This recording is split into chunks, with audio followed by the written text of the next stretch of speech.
Once I step in history repeats అన్నట్టు కేసీఆర్ బయటకు వస్తున్నాడంటే తెలంగాణలో ఎందుకో హంగామా మొదలవుతుంది. జనాల హుషారు చిన్నగా ఉండదు. ఫోన్ ట్యాపింగ్ విచారణ కోసం ఎర్రవెల్లి ఫామ్ హౌస్ నుంచి నందినగర్ కు కేసీఆర్ సార్ వస్తున్నాడంటే చూడుండ్రి ఎట్లా పువ్వులు చల్లిండ్రో.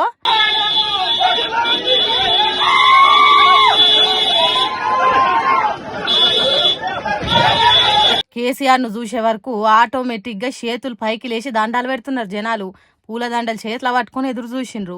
సార్ను చూడంగానే గులాబీ పువ్వుల వాన కురిపించిండ్రు. కేసీఆర్ వచ్చిపోయే దారి పొడుగుత జేజేలు కొట్టిండ్రు. చూడుండ్రు ఎట్లున్నదో కేసీఆర్ మీద అభిమానము. పొజిషన్ అయినా ఆపోజిషన్ అయినా కేసీఆర్ రాజసం తగ్గలేదు, నాయకత్వం వన్నే అస్సలే తగ్గలేదు. కేసీఆర్ అంటే పేరు కాదు, అదొక ఎమోషన్. తెలంగాణ పబ్లిక్ రేవంత్ రెడ్డి సర్కార్ చేయిస్తున్న ఫోన్ ట్యాపింగ్ విచారణ తిరగలేదు. ఇది ఏదో విజయోత్సవ ర్యాలీ జరుగుతున్నట్టే ఉన్నదని అనుకుంటారట ఇది చూస్తున్నోళ్ళు.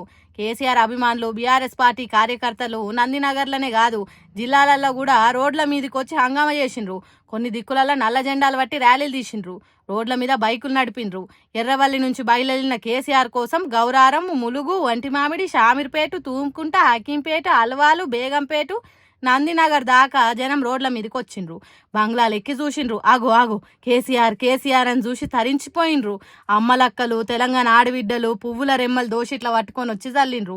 పాపం రేవంత్ రెడ్డి కేసీఆర్ ను తిప్పల పెట్టడానికి ఏదో చేద్దాం అనుకున్నాడు గాని దాంతోని కేసీఆర్ అంటే జనాలలో ఇంకింత ప్రేమ పెరిగిపోతుంది.